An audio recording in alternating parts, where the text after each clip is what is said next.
de estos, ya voy a decir, y a lo largo de estos, ya voy a decir, 20 años desde que estuvo por nuestras aulas, le fui siguiendo en distintas etapas de su vida y me parece un hermoso ejemplo de la versatilidad que tiene nuestro programa de psicología, las herramientas que te permiten tener, ¿verdad? Para poder construir una carrera en el área de recursos humanos, que además fue una carrera notable, como te digo, me enteraba de ti a lo largo de estos años, hacías ruido, sobresalías, y tener el valor de decir, ok, yo esto no es lo que quiero, yo quiero esto otro, y empezar de nuevo y dar un giro a tu mundo laboral y empezar en aquello que te apasiona. Bien, este camino que hiciste, otros lo han hecho al revés. Empezaron en clínica y dijeron esto no es y se fueron a recursos humanos o a otra área. Entonces me parece interesante y me alegra saber que has podido hacerlo, que te has atrevido, porque no necesariamente es fácil hacer un cambio de vida. Y me alegra. Felicidades. Y bueno, las dejamos a todos con el proceso de duelo, respuesta emocional ante la pérdida, una situación que desgraciadamente en este momento de la historia mundial nos está tocando cerca. Mil gracias por aceptar la invitación, Jimena. Te los dejo. Muchas gracias. Voy a proceder entonces a compartir la pantalla. Ahí está. Bien. Ahora sí. Pues bien, estoy honradísima con esta invitación, especialmente porque viene de parte de mi universidad, a la que le tengo tanto cariño y respeto. Quiero contarles de que hace un poquito más de 3 años, a mí me tocó vivir el duelo en primera persona por la muerte de mi padre. Y esta experiencia, ¿qué les puedo decir? Me desestructuró completamente, a mí y a toda mi familia. Pero gracias a Dios, en el camino me encontré con unas personas extraordinarias que me tomaron de la mano y me acompañaron en la elaboración de mi duelo y no me soltaron hasta que lo concluí. Así que por eso es que quiero darle a esta conferencia este enfoque, proceso de duelo y el valor terapéutico de la mutua ayuda. Sé que en este momento entre los participantes a esta conferencia me han informado que hay muchos alumnos de psicología, hay público en general, hay dolientes también y hay gente de otros países. Entonces tengo aquí un gran desafío para poder llegar a todos, para que todos puedan recibir ese mensaje que están esperando y lo voy a hacer desde la simpleza, desde lo sencillo y tocando lo real de este tema, un tema difícil, un tema complejo de abordar, complejo de hablar y a veces complejo de estudiar, de escuchar. Entonces lo voy a hacer de la manera más sencilla posible para todos. Como no me quiere, ahora sí. Ya nos lo decía Tizón en el año 2004. Comprender el duelo implica empezar a hacer ¿qué? A diferenciar entre qué, entre términos, entre procesos y vivencias que conducirán al restablecimiento del funcionamiento del individuo. Y existen conceptos claves que nosotros como psicólogos necesitamos comprender y dominar a nivel técnico cuando hablamos acerca del duelo. Y entre algunos de los más importantes están: la pérdida es el daño en los recursos personales, materiales o simbólicos con los que establecemos un vínculo emocional. Duelo es el conjunto de procesos psicobiológicos y psicosociales que siguen a la pérdida de una persona, objeto o ente con la que el sujeto estaba vinculado. El objeto de duelo, ¿qué será? Es la persona o animal, pero también un objeto que se pierde. Y el proceso de duelo, que es lo que nos trae acá, es un proceso de cambio diacrónico. ¿Qué quiere decir diacrónico? Que va evolucionando con el tiempo. Y este proceso de cambio se da a nivel de emociones, de cogniciones, de comportamientos, de relaciones, etc. Es un proceso interno que va variando con el tiempo, va oscilando, a veces va avanzando, a veces va retrocediendo, hasta que llega a su fin, porque el duelo tiene que tener un final. Atención con este término, luto y ritos psicosociales. Son procesos externos y sociales con gran influencia cultural para la reacomodación social y psicosocial. Ambos son como muletas que van a permitir que nos movilicemos, que transitemos desde un territorio que ya no existe hasta un tiempo para el que, por supuesto, todavía no tengo ni estrategias, ni recursos, ni habilidades suficientes. Entonces, fíjense la importancia del luto y de los ritos y qué ha venido a suceder con la pandemia. ¿Qué ha pasado con los ritos? Se han suprimido, se han eliminado. ¿Y esto qué nos trae? A complicaciones en el duelo. Seguimos avanzando. Elaboración del duelo. La elaboración del duelo es, fíjense la primer palabra que la define, un trabajo. Señor trabajo, digo yo. Es un trabajo psicológico que supone superar la tristeza y la ambivalencia hacia lo perdido. Supone reorientar la actividad mental y recomponer nuestro mundo interior.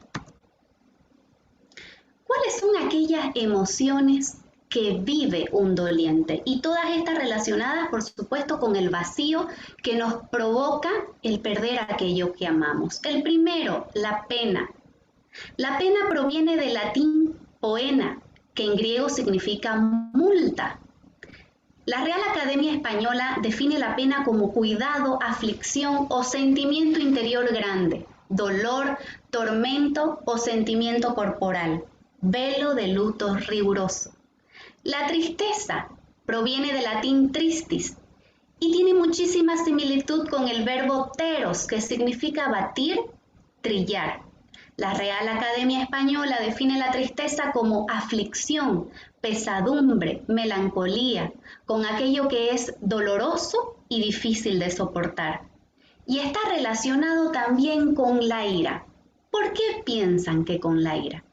Todos los psicólogos sabemos de que la ira es muchas veces tristeza disfrazada. Otra emoción muy importante, el dolor, proviene del latín dolere, doler, se relaciona con el duelo. Del latín dolo, que significa, miren qué interesante, tallar la madera o tallar la piedra. El duelo implica dolor y ambos están directamente relacionados.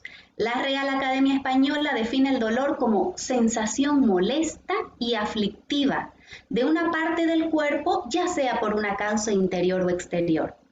Es un sentimiento de pena y de congoja. Otro término, otra emoción, aflicción.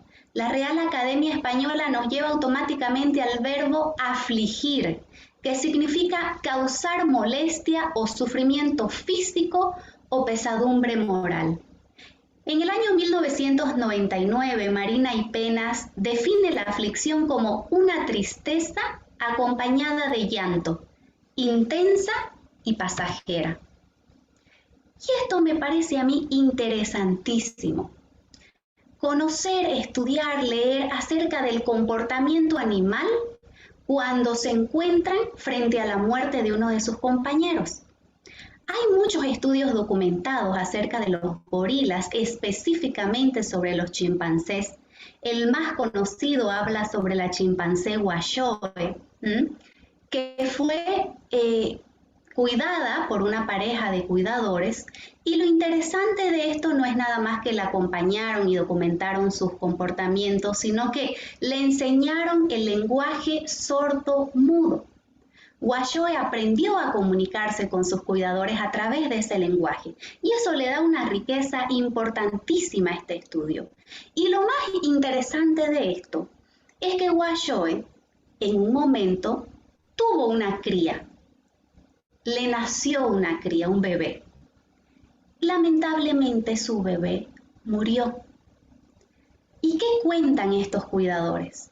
Todas las mañanas, a primera hora, cuando iban a verla cómo estaba, Guayoe salía de su esquina, miraba a sus cuidadores y con el lenguaje sordomudo les preguntaba, ¿y bebé?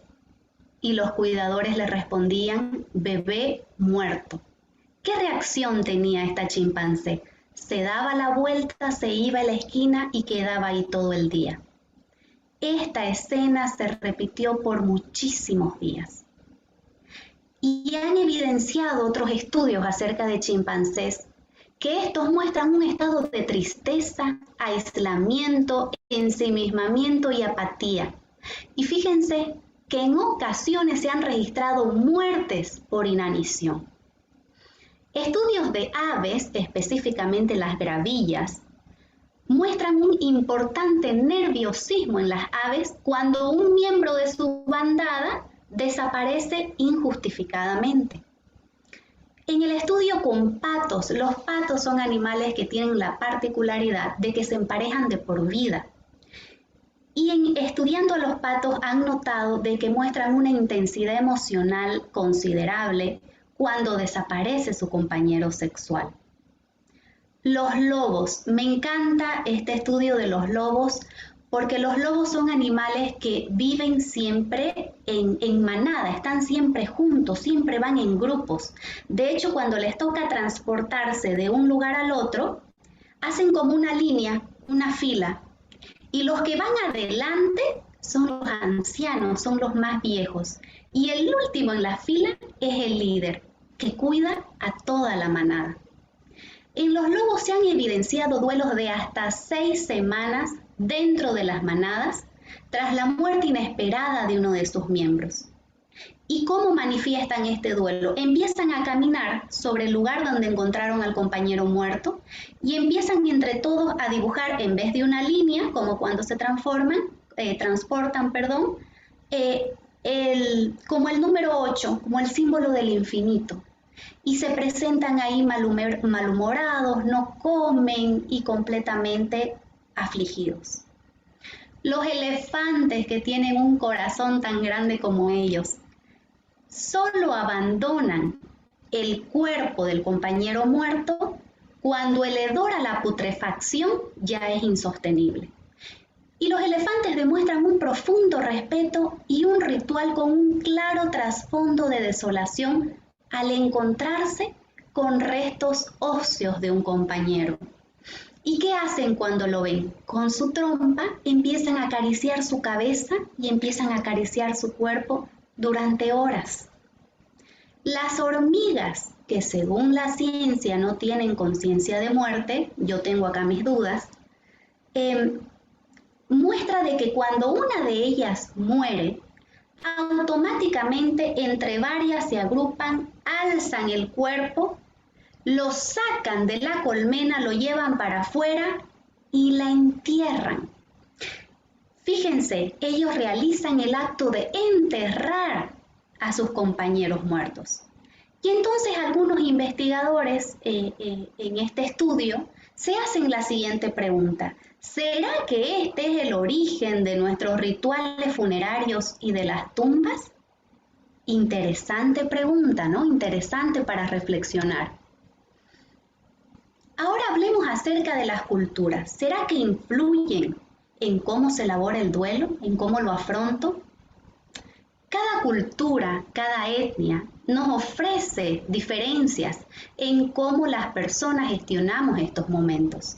Existe diferencia en el proceso de duelo y sus rituales en las ciudades grandes, donde los valores sociales dominantes de éxito, progreso, salud, bienestar y confort entran en contradicción directa con el sufrimiento, que en poblaciones agrícolas y ganaderas o rurales, donde se está de manera natural en un continuo contacto con los procesos de vivir y morir, ¿sí?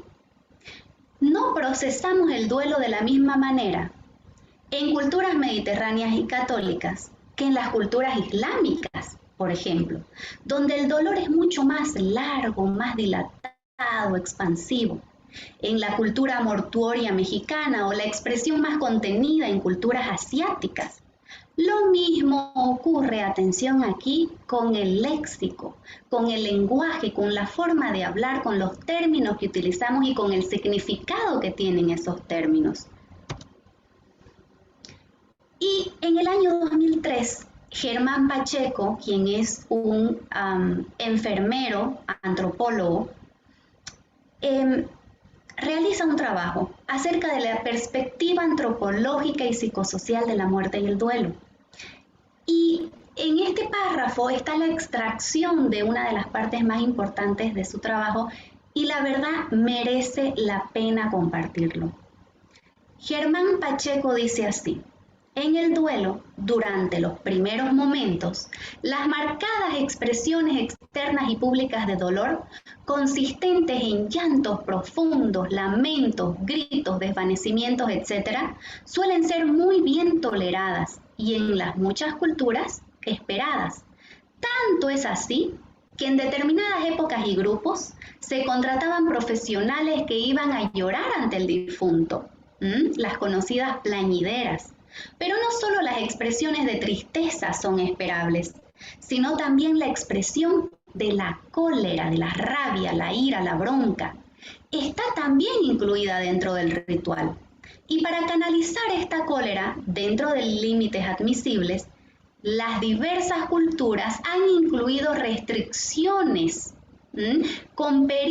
restricciones rituales, con periodos forzosos de aislamiento, automutilaciones, desgarros de ropa, etc., proyectando la responsabilidad de la muerte en un objeto o un espíritu.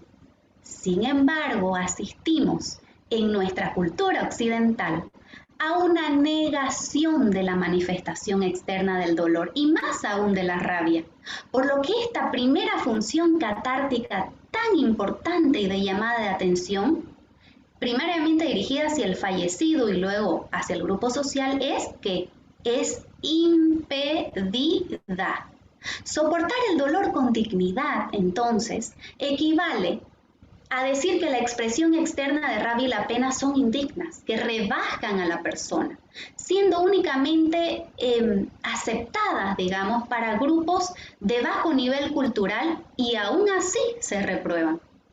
Por lo tanto, la disminución de los rituales religiosos, el alejamiento de la experiencia de la muerte dentro de lo cotidiano, la vivencia de esta como fracaso de la medicina y el progreso, lo que lleva a que sea vivida como vergonzante y como consecuencia negada. La persona queda abandonada y sola a la experiencia más intensa de su vida y que posiblemente, muy posiblemente, la marque para siempre. Necesitamos conocer cuáles son los autores más representativos en materia de duelo y profundizar un poquitito acerca de sus modelos. Tenemos en el año 1975 a Elizabeth Kubler-Ross con su tesis acerca de la muerte y agonía humana. Elizabeth plantea su modelo desde la elaboración del duelo por la propia muerte. Es decir, realizó un trabajo con individuos que estaban en agonía, estaban en la fase terminal de su vida. Y estableció 5 fases consecutivas por las que estas personas transitaban hasta llegar finalmente a la aceptación de su muerte. La primera, la negación y aislamiento. La segunda, cólera, ira, protesta. La tercera, negociación. La cuarta, depresión, hasta llegar a la quinta y última, aceptación. De manera popular, entre las fases de duelo que más se conocen, es esta, ¿no es cierto? Muchas veces las compartimos, a veces por WhatsApp. Las 5 etapas del duelo son estas. Pero fíjense que estas fases las estableció esta psiquiatra para personas que están en estado de agonía por su propia muerte. No son precisamente etapas planteadas para una persona que está en duelo por la muerte de un ser querido. Entonces eso es importante conocerlo. Luego tenemos a John Bowlby en el año 1961, acerca de su teoría sobre los vínculos de apego. Las personas que sean mamás o papás o que planeen serlo en un futuro, lean la teoría sobre los vínculos de apego. Les va a aperturar la mente y probablemente va a evitar que cometamos errores. Bowlby inicia en un primer estudio con niños pequeños para analizar y estudiar su vínculo de apego con la figura materna. Y vio en este estudio de que estos niños pequeñitos pasan por 3 fases.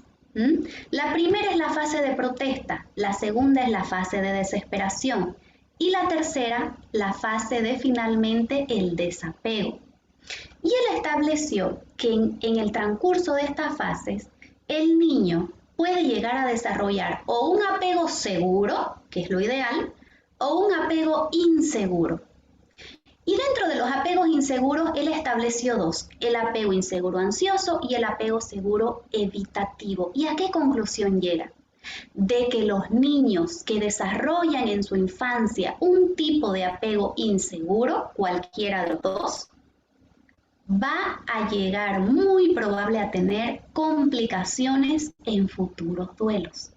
Y a partir de este trabajo es el que él avanza un poquito más, incluye un segundo trabajo, un segundo estudio, y llega a exponer cuáles son las fases por las que transitan, ahora sí, los dolientes en su elaboración del duelo. Y estas fases son, la primera, sentimiento de irrealidad, la segunda, anhelo y búsqueda de la persona perdida, tercera, desorganización y desesperanza, para concluir con la cuarta, que es la reorganización del mundo interior. Se continúan en las investigaciones, en los análisis, y aparece otro autor que genera una revolución en el tema. William Worden en el año 97 considera de que toda persona para transitar un duelo tiene que pasar por 4 etapas específicas. ¿Y por qué revoluciona este autor? Porque a contrario de los 2 de arriba, él considera de que el duelo implica un proceso activo, es decir, el doliente es protagonista en la elaboración de su duelo. Y él piensa que debe ir el doliente procesando en el orden que quiera y las veces que quiera, pero estas 4 tareas. ¿Cuáles son estas 4 tareas? Primero, aceptar la realidad de la pérdida, el primer golpe que recibimos, lo que cuesta muchísimo al inicio de un duelo. Segundo, trabajar las emociones y el dolor de la pérdida, empezar a sacar hacia afuera, facilitar el manejo de las emociones. 3, adaptarse a un medio donde el fallecido está ausente. El ser querido ya no está y ya no va a estar. Y aquí de repente implica que adaptar y restablecer nuevos roles, por ejemplo. Y cuarto y último, recolocar emocionalmente al fallecido y continuar viviendo. Según Worden, con la realización adecuada de estas 4 tareas, la persona elabora su duelo y lo cierra. Avanzamos un poquito más y tenemos en el año 2002 a Niemeyer con el ciclo del duelo. Niemeyer propone 3 grandes momentos por los que los dolientes transitan. El primero, la evitación, la realidad de la pérdida que se hace tan difícil de asimilar. Segundo, va avanzando más, asimilación. Tras externalizar las emociones de rabia y la evitación, llega a la vida del doliente la soledad y la tristeza profunda. Tercero, acomodación. Finalmente se da la aceptación resignada de la realidad. Tenemos también en el año 1992 a Ronnie Janoff Bullman con su teoría acerca de las creencias nucleares. Para todos ustedes, estudiantes de psicología, Es muy importante conocer esta teoría y saber cómo puede llegar a aplicarse y cómo es importante en la vida de todas las personas. Entonces, atención aquí, luego les voy a dar un ejemplo. Los seres humanos gestionamos y nos movemos en nuestro entorno mediante el uso de estos denominados esquemas nucleares. Estos esquemas hacen referencia al mundo, a la vida y a las personas. ¿Al mundo cómo? Bueno, al mundo entendido como benevolente, ordenado, predecible. A la vida dotándola de un sentido y una finalidad. Y a las personas considerándolas como seres capaces y valiosos. Entonces, estos esquemas nos permiten realizar predicciones seguras en nuestro día a día, en nuestras rutinas, al tiempo de que tenemos una sensación de que controlamos el presente y hay una dirección segura hacia el futuro. Pero sucede de que ante cualquier tipo de pérdida o experiencia traumática, estos esquemas, ¿qué pasa? Se ponen de cabeza, se desestructuran y por ende nos destructuramos internamente. Entonces el sujeto, ¿qué hace? ¿Qué opción tiene? Dos opciones. O negar tal pérdida para proteger el mundo interno de la fragmentación, ¿o qué? ¿Cuál es la segunda? O reorganizar nuevamente esos esquemas nucleares para poder integrar la experiencia en sus estructuras de significado. Y para que realmente entiendan un poquito más esta teoría acerca de las creencias nucleares, les quiero poner un ejemplo. Y les digo de antemano que es un ejemplo cruel, así que me disculpo. Todos ustedes asumen, están seguros de que en un rato más, cuando terminemos esta conferencia, van a salir, van a volver a sus vidas, a su rutina, a sus problemas, a su trabajo, a su estudio, y que todo va a seguir que normal, igual, van hacia adelante en la vida. Pero resulta ser de que en este preciso momento, su papá o su mamá o alguno de sus hermanos o hasta su mascota acaba de fallecer. ¿Qué sucede con sus esquemas nucleares? ¿Se entiende? Bien, seguimos para adelante. Stroop y Schutt en el año 1999 nos plantean el modelo del proceso dual de afrontamiento. Es interesantísimo este modelo.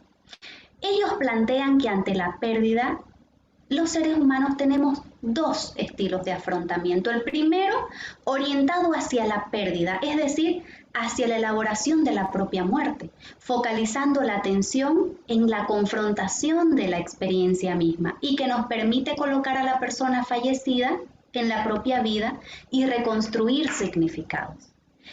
Y la segunda forma de afrontamiento es la que está orientada a la reestructuración. ¿Cómo? Contempla las estrategias para manejar los estresores, asumir cambios de identidad, aprender nuevos roles, reconstruir estos esquemas nucleares respecto al mundo, la vida y las personas. Y nos dicen estos autores que lo ideal, lo adecuado, lo más saludable es la alternancia entre uno y otro afrontamiento. Es decir, me paro un momento en uno, lo elaboro y luego paso al otro. ¿Por qué? Porque si solo me centro en uno y bloqueo el otro, empiezo a desarrollar problemas. ¿De acuerdo?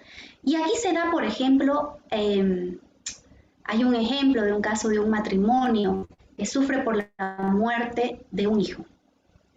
Y entonces la mamá, de manera desadaptativa, se centra en el primer proceso de afrontamiento, en el orientado a la pérdida. Y esta señora se va desde que amanece, desde la mañanita, después de desayunar, al cementerio. Y se queda ahí hasta la hora de la cena y vuelve a su casa. Y el papá, por su parte, se centra en el segundo proceso de afrontamiento, en el orientado a la reestructuración, también de una manera desadaptativa. ¿Y qué hace el papá? se sumerge totalmente en el trabajo. Solamente habla, piensa y vive trabajo. ¿Qué creen que puede suceder con esta pareja? Definitivamente un proceso de divorcio inminente. ¿Por qué? Porque se han alejado y porque cada uno está viviendo su duelo desde su perspectiva, dándole la espalda al otro. Y la mamá, ¿qué piensa del papá? Este hombre que está solamente centrado en el trabajo y no habla del tema, parece que no quería a su hijo. ¿Y qué piensa el papá de la mamá? Esta mujer que yo aquí matándome para trabajar y llevar el pan a la casa, y ella deprimida, me ignora, solamente se preocupa del hijo muerto y se olvida de mí. ¿Se entiende? Entonces, qué importante que es, futuros psicólogos, nuestra preparación técnica en este tema, en todos los temas, pero ya que estamos abordando este. ¿Por qué? Porque si yo conozco esto, puedo psicoeducar a un matrimonio que viene a pedirme ayuda. Puedo explicarle estos pasos, estas fases, y puedo ayudar a reorganizar y reorientar el duelo en familias y ayudar a mantenerlas unidas. Y tenemos finalmente a este autor representativo en duelo muy importante, el señor Mateo Bautista García, que en el año 2018 obtiene su PhD en duelo, con su trabajo de elaboración del duelo desde las 6 dimensiones de la persona.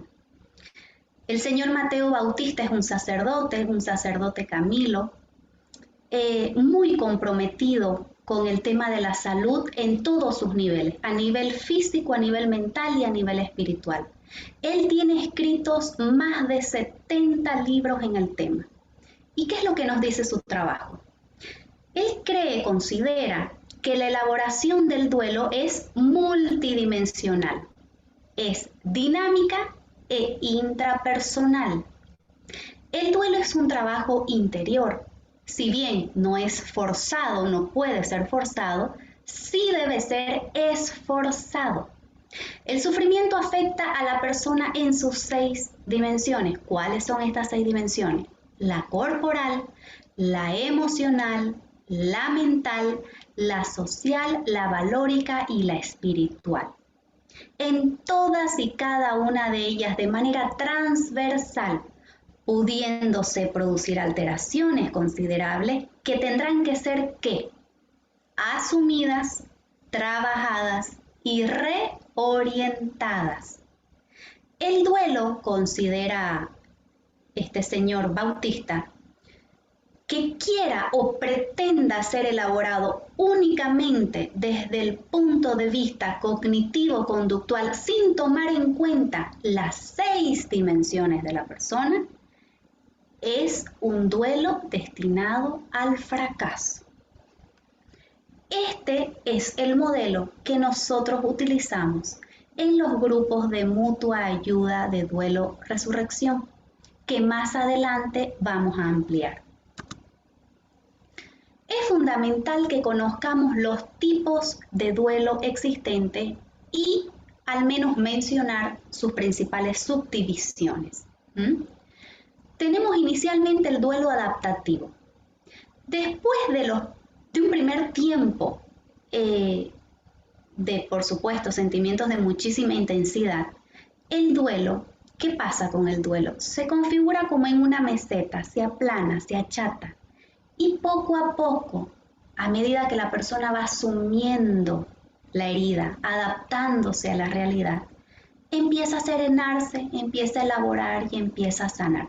Estos duelos adaptativos son los llamados también duelos normales. Aquí, en el duelo adaptativo, los psicólogos podemos realizar acompañamiento en duelo.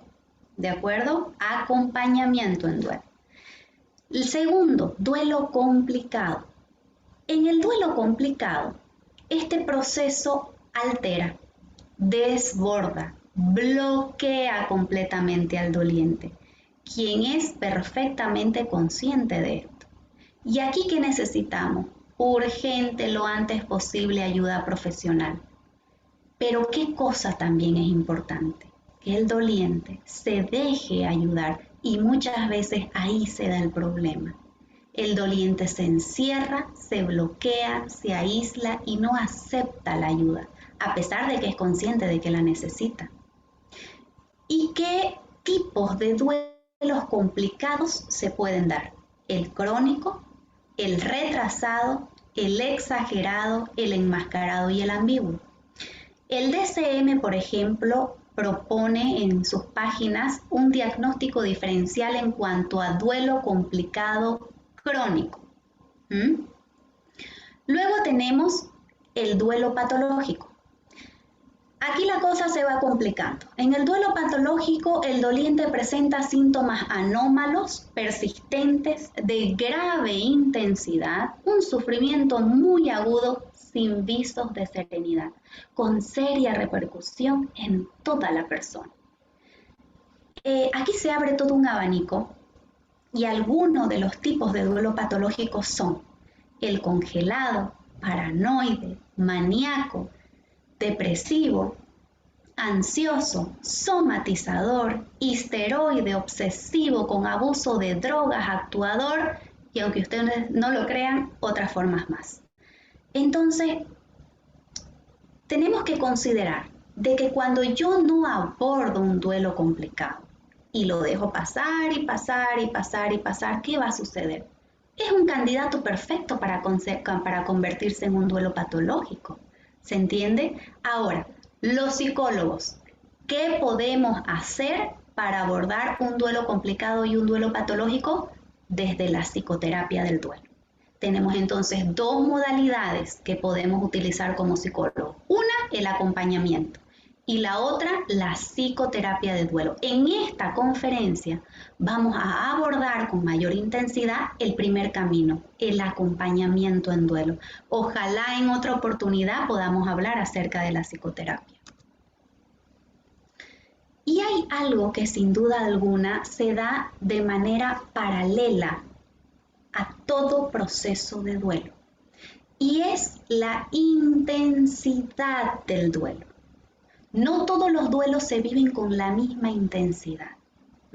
Esta intensidad que puede llegar fácilmente a complicar. Y por eso cuando estamos ante un tipo de duelo más intenso, ¿qué necesitamos? Realizar abordajes particulares, tomar en cuenta los matices de esta intensidad. Y aquí algunos ejemplos de los tipos especiales de pérdidas más intensos.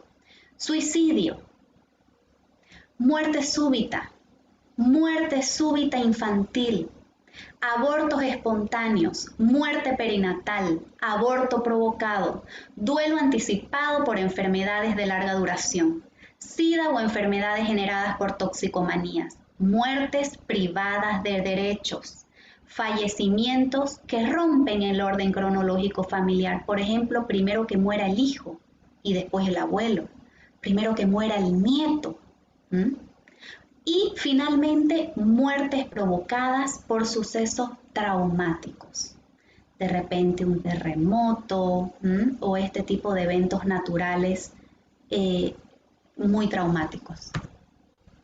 Ahora, para los estudiantes de psicología, los que estén con su celular, saquen un screenshot. Los que estén con su laptop, sáquenle una foto a la pantalla, porque esta información vale oro, al menos para los que quieran ser psicólogos clínicos. ¿Se puede medir el duelo? Fíjense, en consulta privada, ¿cómo podemos evaluar y medir el duelo? Tenemos los siguientes recursos: la historia clínica, el genograma, entrevistas, autorregistros, observación directa, historia de vida y cuestionarios. Y tenemos también todos estos diferentes test que están bien enumeraditos ahí. Para la población adulta son los primeros. Si queremos evaluar sintomatología en duelo, tenemos el IED, el ITRD. Si queremos diferenciar entre un duelo normal y uno patológico, tenemos el ICD, el ICG, el IDCR y el ICG-E. Ahora, si queremos identificar el riesgo de un duelo complicado, los factores de riesgo, tenemos el CRDC. Para la población infanto-juvenil, que también necesita de nuestro apoyo, tenemos el HSIB y el cuestionario para diferenciar entre duelo normal y patológico es The Complicated Grief Website. Seguimos avanzando. ¿Cuáles son y cuántas son las modalidades de ayuda para el duelo? Nosotros hemos analizado 5. Si alguno de ustedes considera que hay alguna más, por favor dígamelo, porque lo que más quiero es que esta página esté llena. El primero, la autoayuda. ¿A qué se refiere con autoayuda? Bueno, que la persona cuando se encuentra frente a un duelo, frente a la muerte de un ser querido, logra sacar de dentro de sí una serie de recursos internos que le permiten abordar, afrontar de una manera adaptativa, poco a poco. Como por ejemplo, ¿qué? Recursos internos como cuáles, como por ejemplo la resiliencia, como por ejemplo una buena capacidad de afrontamiento. ¿Qué más? Como por ejemplo una dimensión valórica bien estructurada y fuerte, entre otras. Después, ¿qué tenemos? La solidaridad humana. ¿Qué es la solidaridad humana? Bueno, es el apoyo moral que yo le puedo dar a una persona que está sufriendo por la muerte de un ser querido. ¿Cómo le puedo dar eso? Con mi presencia, con mi acompañamiento, con mi escucha activa, con decirle, te invito a un café, conversemos, con decirle, te acompaño al supermercado a hacer tus compras, con ayudarle con las labores de la casa, con cocinar, con cosas sencillas, muy simples y sencillas como esa, como decirle, vamos al parque y caminemos, demos una vuelta mientras conversamos.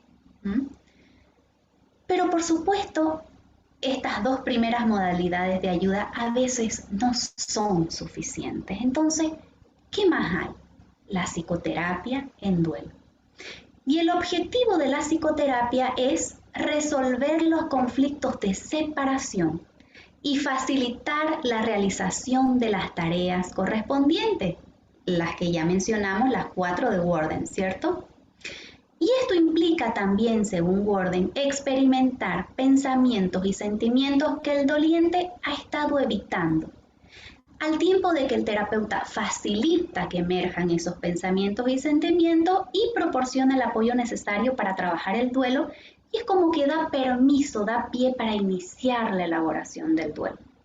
Si hablamos exclusivamente de la terapia cognitivo-conductual, este enfoque, existen 2 grandes objetivos en su intervención. El primero, la validación del dolor adaptativo, como forma de que el doliente perciba una realidad que se ha visto completamente modificada tras la muerte de su ser querido. Esta validación del dolor incluye ¿qué? La tristeza, la aflicción y la frustración. Y el segundo gran objetivo para la TCC, la identificación de las ideas irracionales que sustentan el dolor no adaptativo y que pueden estar relacionadas con los sentimientos de depresión, desesperación, autodesprecio, desesperanza, y lograr que la reestructuración en creencias más razonables, racionales y flexibles. Y seguimos avanzando, y hay veces que en la psicoterapia necesitamos también otra ayuda, y es una evaluación psiquiátrica para ver si esta persona necesita fármacos psiquiátricos, llámese antidepresivo, ansiolítico o la medicación que corresponda de acuerdo a valoración psiquiátrica. Se van a fijar de que es muy importante trabajar de la mano con un buen psiquiatra. Siempre los psicólogos y los psiquiatras tenemos que ser compañeros, amigos y trabajar juntos, ¿de acuerdo? Y finalmente, la 5ª y última modalidad de ayuda, el acompañamiento en el duelo, que es el tema que vamos a desarrollar hoy con mayor profundidad. ¿Qué será el acompañamiento? Es el asesoramiento, el acompañamiento y la contención de las vivencias emocionales, cognitivas y conductuales, y ayudarles a elaborar el duelo a los dolientes en el menor tiempo posible razonable, porque este no es un proceso cortito, les diré, ¿no?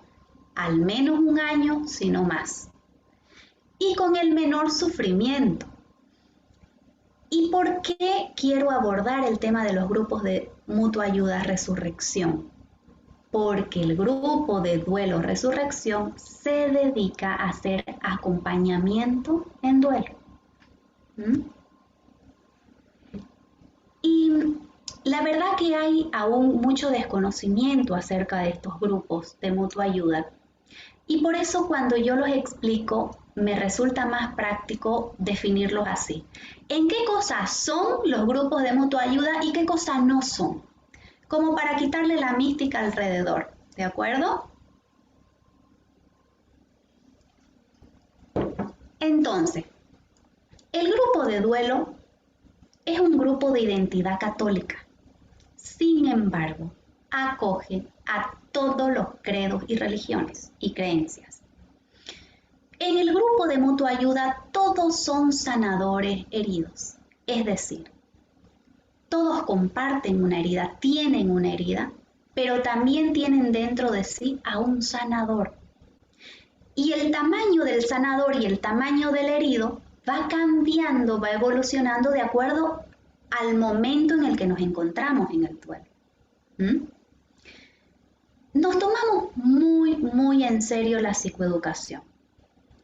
Psicoeducamos de manera sencilla, de manera simple, porque yo no puedo pretender psicoeducar a un doliente que está totalmente desestructurado, con técnicas o con, mejor dicho, con palabras complejas, ¿no es cierto? No hay forma, se da la vuelta y se va. Entonces necesito recurrir a lo básico, a lo entendible para todos. ¿Qué más se hace en el grupo de mutua ayuda? Se sanan las ideas insanas, las creencias irracionales. De hecho, se sana todo lo que se debe sanar en las 6 dimensiones de la persona que vamos a ver en un ratito más. Todos y cada uno de los participantes funcionamos como un espejo, porque cuando un participante está hablando, yo puedo verme reflejado en él. Cuando está expresando su dolor o sus experiencias o sus problemas, yo puedo identificarme, puedo ver a lo mejor aspectos de él en mí que aún no había visto y puedo facilitar de esa manera mi proceso de sanación. Y todos son compañeros que comparten una misma herida. ¿Cuál es? La muerte del ser querido. Ahora, por otro lado, ¿qué cosa no son los grupos de mutua ayuda? Bueno, no es un grupo de oración, no vamos ahí a orar, a cantar, a aplaudir, no es un grupo de oración. Es un grupo donde vamos a trabajar de manera consciente y perseverante el duelo. Es un trabajo, recuerden. No es psicoterapia, ¿por qué? Porque en los grupos de mutua ayuda hacemos acompañamiento. ¿Qué más? No está el grupo y no pretende y no lo va a pretender nunca el que olviden a su ser querido, en que dejen de hablar de él o en que dejen de amarlo. No, eso no es elaborar el duelo, todo lo contrario. En el grupo de mutua ayuda, mientras elaboro el duelo, lo que logro finalmente es purificar el amor que le tengo a mi ser querido. Es amarlo mejor, es amarlo más, es amarlo con desapego, que es el amor más puro que existe. Y ahora sí, cuando estamos en los grupos resurrección, ¿cómo psicoeducamos? Y aquí les voy a dar un muy breve resumen de los aspectos que consideramos acerca del duelo. ¿Qué les decimos nosotros a los dolientes? ¿Cómo se los decimos? Nosotros no mencionamos nada acerca ni de las etapas, ni de las fases, ni de los procesos, no. Nosotros consideramos que en duelo existen las lógicas, ¿de acuerdo? Que existe una lógica del sufrimiento y que existe una lógica del duelo. ¿Y qué será la lógica del sufrimiento? Bueno, el sufrimiento es una herida profunda y es una herida que trabaja conmigo de día y de noche, 24/7. Y esta herida golpea y latiga y viene a buscar ¿qué? Tirarme al piso, dejarme completamente desesperanzado, abatido, y me lanza un montón de emociones y constructos afectivos como culpa, miedo, tristeza profunda, ira, bronca, rabia, entre otros. Y entonces fíjense que es tan brutal lo que viene a hacer el sufrimiento a mi vida. ¿Qué es lo que tengo que hacer? Tengo que ubicarlo, identificarlo en tiempo y espacio.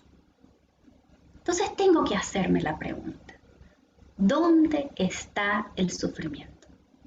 ¿Será que está delante de mí? ¿Será que está atrás de mí? ¿A mi derecha, a mi izquierda, arriba, abajo? ¿Dónde? El sufrimiento no está fuera de mí. El sufrimiento soy yo. La herida soy yo. El sufriente soy yo. Yo soy lo que sufro. Yo soy lo que sufro de más. ¿Cómo es esto?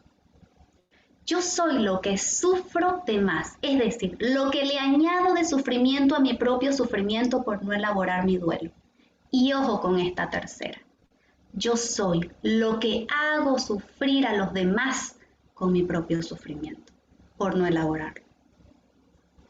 Entonces hay algo importante aquí en el sufrimiento, y es así de radical. O yo domino el sufrimiento, o el sufrimiento me domina a mí. O dentro o fuera. Y si esta es la lógica del sufrimiento, ¿cuál será entonces la lógica del duelo? Pues bien, el duelo, si el sufrimiento es, voy a terminar con esto, si el sufrimiento es lo que la herida trabaja conmigo, el duelo es lo que yo trabajo con la herida. ¿Se entiende? Y si el sufrimiento soy yo, ¿qué debo transformar? Transformarme a mí. Debo trabajarme a mí. El duelo es un proceso. El duelo es un trabajo, ya les decía hace rato, señor trabajo, que cuesta sangre, sudor y lágrimas. ¿Y el duelo qué más es? Es un camino, pero es un camino que no se parece a ninguno de los otros caminos que yo había conocido, al menos personalmente antes. No, es distinto. Yo conozco, por ejemplo, caminos lineales de una sola recta, caminos curvos, unos más que otros, caminos empinados, muy para arriba, muy para abajo. Pero el duelo se configura más como un camino en espiral, así como la espiral de los cuadernos, tal cual. Entonces yo entro en el camino del duelo y voy avanzando en esta espiral, y voy avanzando, y voy avanzando, y voy girando, y voy girando. Y entonces me empiezo a marear porque es una subida y bajada, y cada subida y cada bajada es muy parecida a la anterior. Entonces me pregunto, ¿será que estoy avanzando? ¿Será que estoy retrocediendo? ¿O será que me perdí? ¿O me estanqué? Lo importante aquí es la perseverancia, porque como todo camino, tiene un inicio y tiene un final. Y hay algunas otras consideraciones importantes cuando hablamos del duelo. Y son, por ejemplo, las NNN. ¿Qué son estas? Naturales, normales y necesarias. Muchísimas personas en los días consecutivos a la muerte de un ser querido experimentan alucinaciones. ¿De qué tipo? Visuales, auditivas, olfativas, táctiles, entre otras. Muchas personas dicen haber visto a su ser querido. Muchas personas dicen que lo escuchan. Una señora alguna vez me dijo que durante las noches tenía largas conversaciones con su esposo que había muerto. Algunas personas sienten al lado de su cama donde él se acostaba o ella se acostaba una temperatura más caliente, como que hubiera estado recientemente ahí o como que se encontrara ahí. Entonces, la importancia de normalizar estos aspectos normales, naturales y necesarios. Por supuesto, siempre lo digo, hay que poner esto en contexto. Si estas alucinaciones persisten en el tiempo, necesitamos tratamiento psiquiátrico. ¿Qué más? Hay una triada que se da en duelo y es sufrimiento, duelo y sanación. ¿Llega el sufrimiento a mi vida? Debo elaborar mi duelo, asumirlo, trabajarlo y como consecuencia final que me llega, la sanación. Porque en duelo, lo que no se asume, no se supera. La primera etapa de la que hablan muchos autores. La negación. Lo que no se asume, no se supera. Y entonces, ¿cómo tenemos que hacer este trabajo? Desde las 6 dimensiones de la persona. Aquí está. Las 6 dimensiones de la persona nos muestran que, de acuerdo a la teoría del señor Mateo Bautista, que el duelo es multidimensional. ¿El duelo es un proceso individual? Sí, es un proceso individual, pero también es un proceso vincular. Y me parece que ya me estoy pasando el tiempo, entonces voy a abreviar un poquito. Veamos que las dimensiones son estas: física, emocional, intelectual, social, valórica y espiritual. Con respecto a la física, les voy a dar un ejemplo. La dimensión física se refiere a la corporeidad, al cuerpo, al físico. ¿Será que es importante en la elaboración del duelo mi cuerpo? Veamos este ejemplo. Quiero pedirle a todos que por favor abran sus micrófonos en este momento, los quiero escuchar, ¿de acuerdo? Todo el mundo con el micrófono encendido a la 1, a las 2 y a las 3. Ok. ¿Qué tengo yo aquí? Ajá, bien. ¿Puedo decir que tengo un bolígrafo? ¿Sí? ¿Sí o no? ¿Están de acuerdo? Bien, ok, tengo un bolígrafo. Ahora miren lo que voy a hacer. Se fue, no está. ¿Y ahora qué digo? ¿Qué puedo decir? ¿Tengo un bolígrafo o no tengo un bolígrafo? ¿Qué dicen? No tiene un bolígrafo. Exactamente, no tengo un bolígrafo. Ahora mírenme, miren a la cámara. Voy a decir lo siguiente: yo tengo un cuerpo. Y ahora miren. ¿Ahora qué pasó? He aquí la pregunta. ¿Yo tengo un cuerpo o yo soy un cuerpo? ¿Se entiende? Y la dimensión física es la puerta, la ventana de entrada para las demás dimensiones.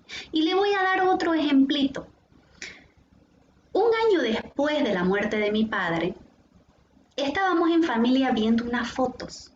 Y estábamos viendo una foto donde estábamos todos juntos cuando mi padre vivía, con él incluido en la foto. Y todos sonrientes, felices, compartiendo un lindo momento. Y después vimos otra foto que nos tomamos exactamente un año después de su muerte, ya sin él. ¿Y qué creen que vi?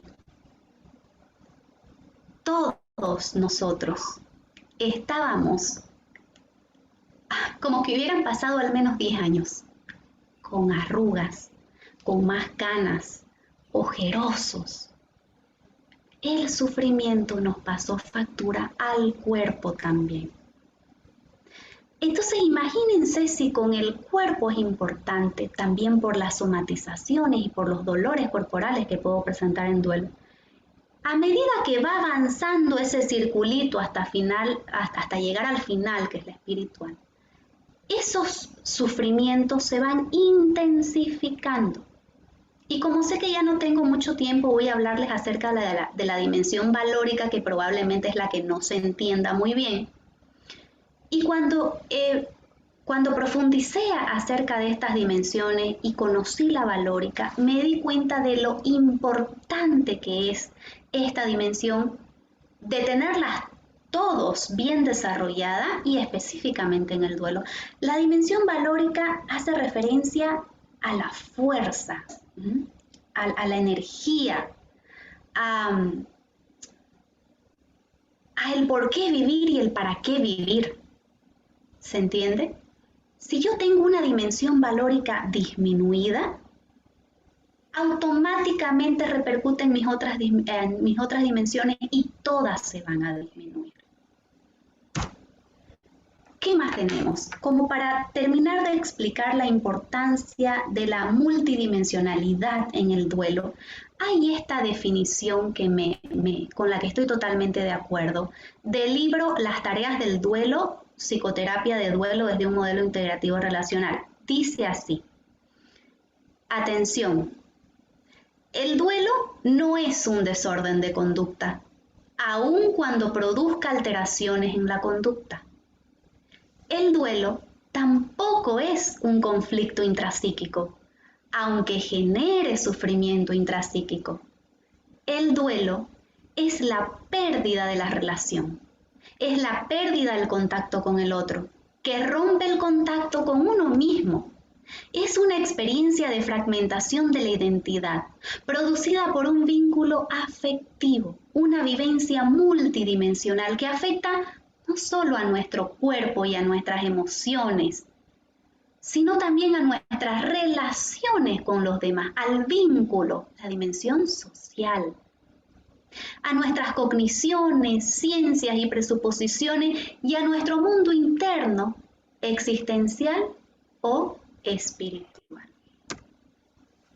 Si yo tengo que decir cuáles son los aspectos infaltables en la elaboración de un duelo, y que sin cumplir estos puntos puedo decir que no voy a llegar nunca a concluir mi duelo, son estos. Primero, asumir la herida, el duro golpe que llegó a mi vida, debo asumirlo, debo integrar ese dolor. Segundo, aceptar la realidad, trabajar la etapa de negación, aceptar este duro golpe. Tercero, trabajar esa realidad. Elaborando mi duelo de manera sana y positiva. Cuarto, aperturarme hacia el futuro. Debo seguir adelante. Quinto, lograr un sano desapego. El amor humano es el amor más egoísta que existe, porque nosotros necesitamos, para amar y para sentirnos amados, apegarnos, necesitamos tocar, abrazar, sentir, oler, hablarle, que nos hable, escuchar, ¿cierto? Cuando el ser querido ya no está y desaparece la figura física, ¿cómo cuesta desapegarse? Pero una vez logramos un sano desapego, ahí es donde podemos decir que se cumple la cuarta tarea que nos dice el autor Worden, que es recolocar emocionalmente al ser querido y seguir viviendo. Y nos dice justamente hablando de Worden, de cuáles son los aspectos, qué es lo que deberíamos hacer para adaptarnos mejor a las pérdidas. Mucho más sencillo hubiera sido si desde hace mucho tiempo atrás se hablara con más naturalidad acerca de la muerte y no se considerara un tabú, porque la muerte está completamente tabuizada.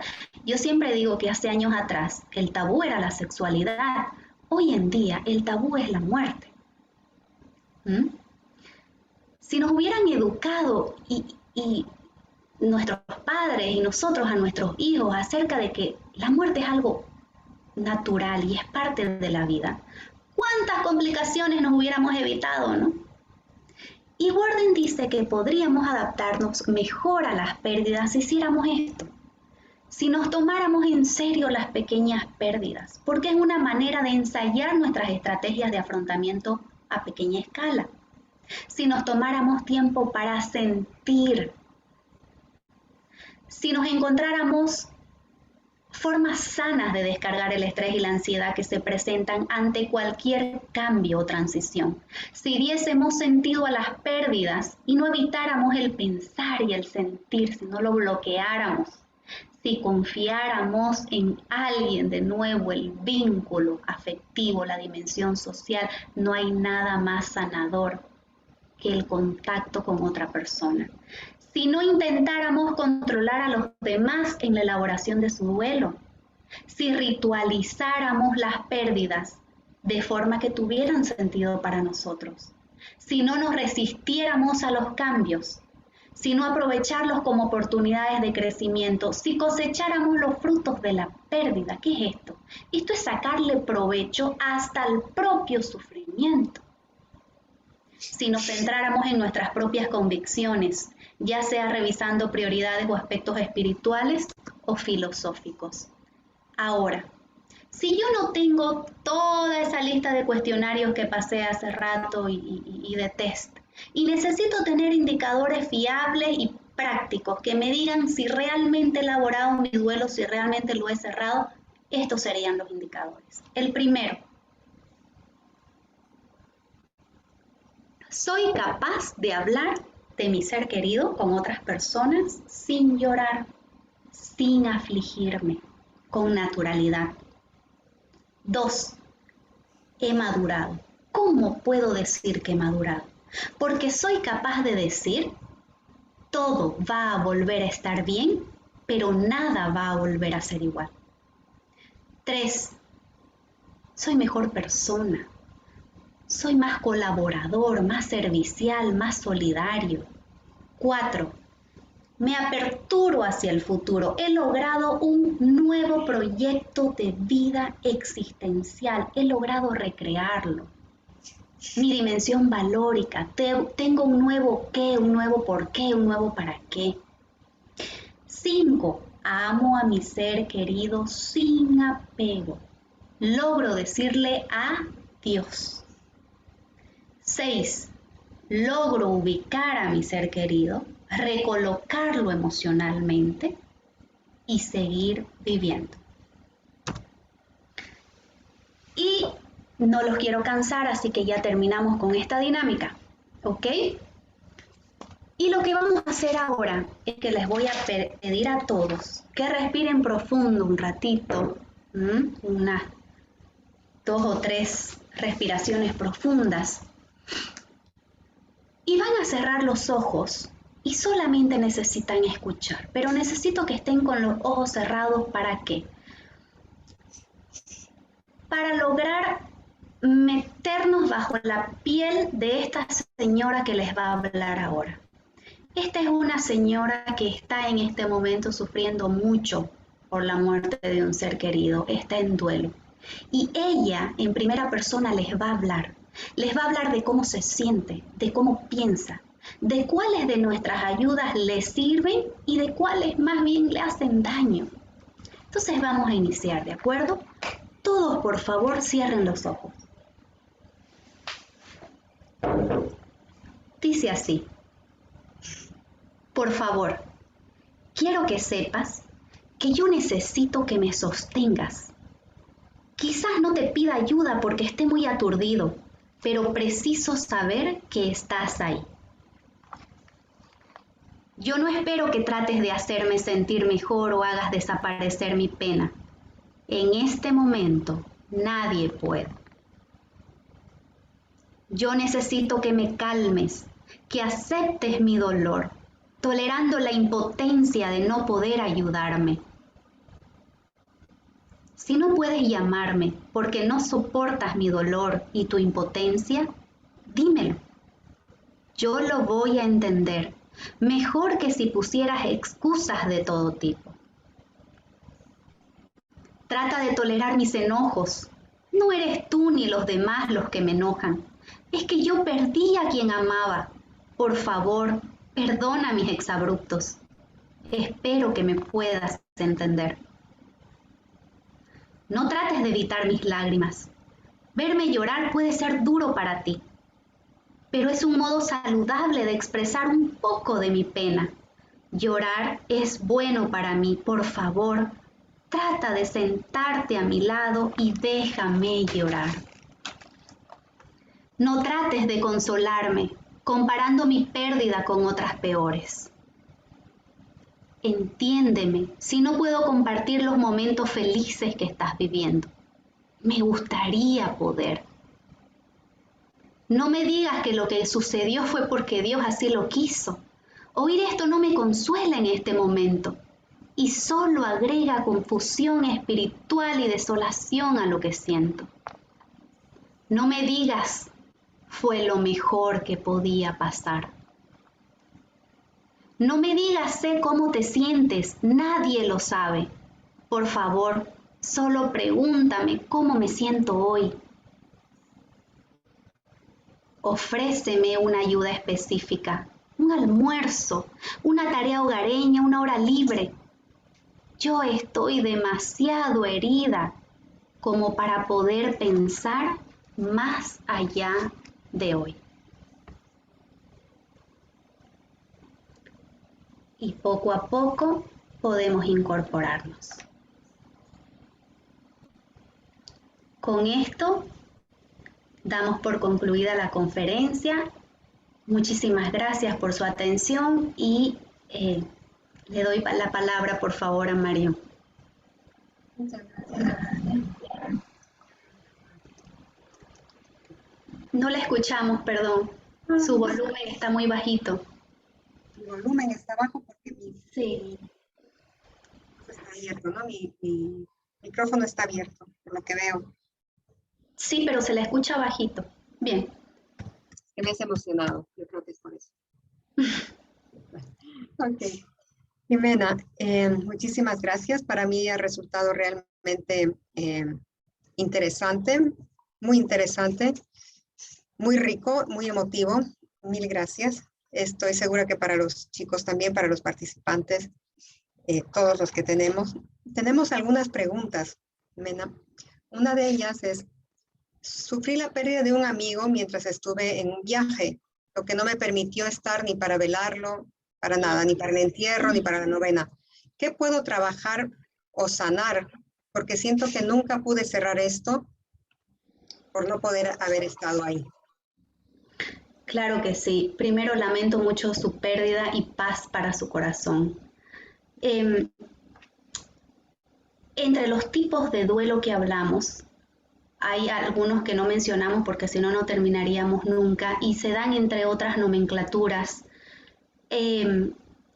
Los duelos a distancia se denominan, que es cuando no podemos estar presente, cuando no podemos asistir al velatorio, al entierro, no participar de los ritos, que es lo que ha venido a suceder también con el COVID, que por protocolos de bioseguridad, que por cuidar la vida de los que estamos, se han tenido que suprimir. En psicoterapia se trabaja mucho el recrear rituales que tengan significativo, un significado especial para la persona. Y se toman varias sesiones para recrear esto. Entonces, lo que puede hacer la persona es encontrar un momento adecuado, un lugar adecuado y realizar un ritual simbólico de despedida. Se recomienda hacerlo durante al menos 10 días, siempre a la misma hora, siempre de la misma manera, y utilizar un objeto que sea simbólico. Puede ser una vela, puede ser, por ejemplo, el anillo de bodas. Y estos rituales tienen espacios abiertos y espacios cerrados. En el espacio cerrado están, digamos, los pasos bien estructurados, ¿no? El inicio, el medio y el fin del ritual. Y en los espacios abiertos se da pie a la persona para que exprese su sentir, para que dé unas palabras, para que de repente lea una carta. El sentimiento de impotencia que genera el no poder despedirse del ser querido, esa frustración es muy grande y eso hace que se complique mi elaboración del duelo. ¿Por qué? Porque en esto me ayudan los ritos, ¿no es cierto? Lo dijimos, el luto y el rito, este concepto que mencionamos. Si yo me despido, si yo veo el cajón, veo el muerto de alguna manera, yo logro poco a poco ir asimilando la pérdida, logro aceptar la muerte, la primera etapa, la primera tarea. Cuando yo no he estado cerca, esa aceptación se me complica mucho más. Para trabajar esto, se puede, con la ayuda de un psicoterapeuta, trabajar un rito particular, elaborado un ritual, elaborado a su medida. Bien, gracias, Jimena. Otra pregunta que nos hacen es ¿cómo puedo entrar en contacto con el grupo de apoyo Resurrección? Claro que sí. Luego, Daniela Ferrufino, si gustan, puede compartirles mi número de teléfono con todo gusto y comentarles de que estos grupos se realizan todos los días miércoles de 7:30 a 8:30 de la noche vía Zoom, y debo decir de que son completamente gratuitos. Así que todos están más que bienvenidos para participar con nosotros. Gracias. Otra pregunta. Tuve la pérdida de mi abuelo hace 5 meses. ¿Cómo lidiar con el sentimiento de culpa de que no pude disfrutarlo al máximo y no estuve con él tanto como merecía? Bien. Una de las emociones más fuertes y creo que una de las primeras que llega a nuestra vida emocional cuando sufrimos por la muerte de un ser querido es la culpa. Y como la culpa, o sea, como toda emoción, tiene una función, ¿no es cierto? Y la culpa, cuando viene a nuestra vida, yo debo primero diferenciar entre dos cosas. Una, siento culpa, y dos, tengo culpa. No existe proceso de duelo en el que no se viva la culpa, en el que no se sienta la culpa. ¿Por qué? Porque cuando yo encuentro un culpable, ya sea dentro de mí, como es en el caso de esta persona, que ella está sintiendo la culpa en su propia persona, o fuera de mí, yo de alguna manera logro encontrar un porqué. ¿Por qué sucedió esto? ¿Por qué esta injusticia? Muchas veces no tiene respuesta, no tiene explicación. Entonces es una manera de trasladar una explicación interna que me hago. Esto pasó por tu culpa, por los médicos negligentes, o porque muchas veces se le echa la culpa a Dios también, o porque Dios no me escuchó. Dios no lo hizo por mí. Entonces, si en este momento la culpa está en su interior, debe, en primer lugar, poner el sufrimiento en palabra. Cuando ponemos la palabra, el sufrimiento en palabra, y luego esa palabra en un contexto, empieza el proceso de sanación. Se puede narrar muchas veces lo que nos ha pasado, contarlo, hablarlo, ponerlo en palabras, es muy importante. Puede escribir, por ejemplo, escribir ayuda mucho. Puede hacer la dinámica de la silla vacía, poner una silla vacía enfrente, hacer de cuenta de que su abuelito está ahí y decirle todo lo que no pudo, todo lo que tiene dentro, sacarlo hacia afuera. Gracias, Jimena. Hay algunas personas que levantan la mano. No podemos darles audio. Si pudieran, por favor, escribir su pregunta en el chat o en el espacio para preguntas y respuestas.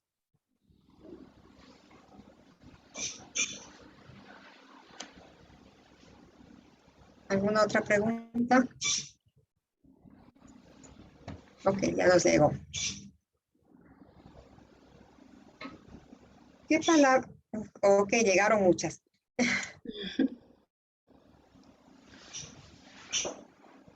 Buenos días, tengo una pregunta. Mi abuela pronto tendrá, te voy a leer varias porque imagino que van un poco por el mismo espacio largo, ¿ya?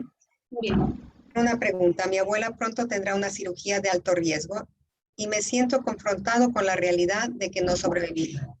¿Cómo me preparo emocional y mentalmente si sucede lo peor? Nunca antes había sufrido la pérdida de un ser querido, así que el dolor para mí es algo que nunca experimenté.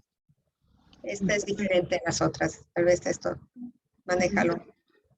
Bien. Un tipo de duelo es el duelo anticipado. En el duelo anticipado vemos venir a veces la muerte o la vemos muy cerca, pero hasta que no llega a suceder, no se activan todos nuestros recursos internos y nuestros recursos psicológicos para afrontarlo. Lo que entiendo que tiene esta persona es mucho miedo de que suceda, por supuesto, eso es completamente natural. Ella o él, no sé, está queriendo adelantarse a un acontecimiento. Lo que me parece debería hacer es concentrarse en este tiempo presente que está ahí, su ser querido, acompañarlo y cuidarlo y dar todo de sí para aprovechar este momento, para que el día de mañana, si llega a suceder lo peor, que Dios quiera que no cargue después con esta culpa de no estuve, no lo acompañé, pude haber hecho más y no lo hice. Hágalo ahora, aproveche ahora y bríndele todo su amor y su tiempo. Así es. Y yo creo que esta ya va a ser la última pregunta. Mi madre falleció hace un año y hasta hoy no acepto su partida y mi corazón no lo acepta. Tanto así que no puedo ver sus fotos ni ir a su casa, no puedo ver nada que me la recuerde porque me duele tanto. ¿Cómo puedo yo luchar o sanar tanto dolor? Lo siento mucho, paz para su corazón. La pérdida de una mamá, nuestro soporte, ¿no es cierto? Qué difícil, qué complejo. Esta persona en este momento me da la impresión de que está estancada y atorada en la primera etapa, que es la aceptación de la muerte. Es importante para elaborar su duelo dar ese primer paso de aceptar la herida, asumir la realidad. ¿Qué sucede? Llega el dolor a nuestras vidas, nos toca la puerta y ¿qué queremos hacer? Cerrarla. Pero cuando estamos ante esta realidad tan brutal e inminente, lo que realmente corresponde hacer con toda la fuerza la mucha o poquita que tengamos, es abrirle la puerta al dolor, dejarlo pasar y abrazarlo. Porque el dolor tiene también una función adaptativa. El sufrimiento, irónicamente, viene a sanar. Empiece aceptando ese dolor, integrándolo en su vida, no lo bloquee, porque mientras continúe así, va a alargarse en el tiempo esto, se le puede hacer un duelo complicado crónico, y ya sabemos, ya hemos visto hace un rato atrás, todas las complicaciones que pueden llegar. La invito a que participe en el grupo. Una manera de aceptar la muerte es hablándolo con otras personas, es narrando la historia y respondiéndose a algunas preguntas básicas como, por ejemplo, ¿cuándo pasó? ¿Dónde pasó? ¿Cómo pasó? Como para volviendo a ese momento presente e ir poco a poco asimilando y aceptando esa realidad.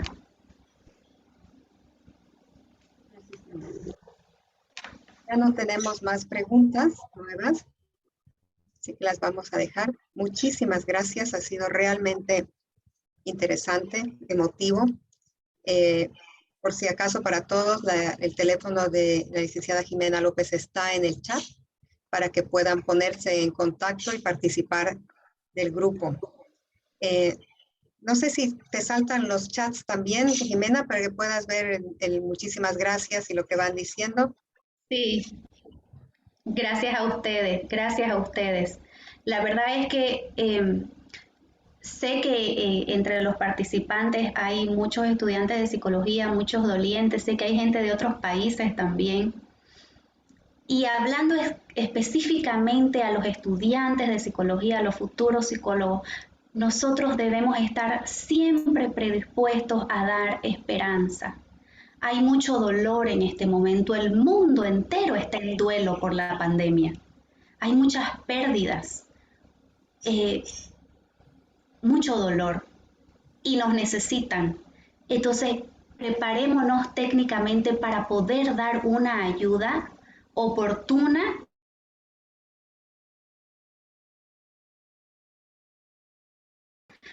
Tienen mucho para dar. Lean, estudien, aprovechen a sus docentes. La Facultad de Psicología tiene, creo que es la facultad que tiene a los docentes mejor preparados. Aprovechenlo que están en contacto directo con ellos. Cuiden a su universidad, respeten a su universidad. Están en una de las mejores universidades del país. Yo le tengo muchísimo cariño, la verdad, a la UPSA, me ha dado mucho y es una alegría para mí el día de hoy poder devolver un poquito de eso mucho que he recibido. Muchísimas gracias. Gracias. Hasta luego a todos.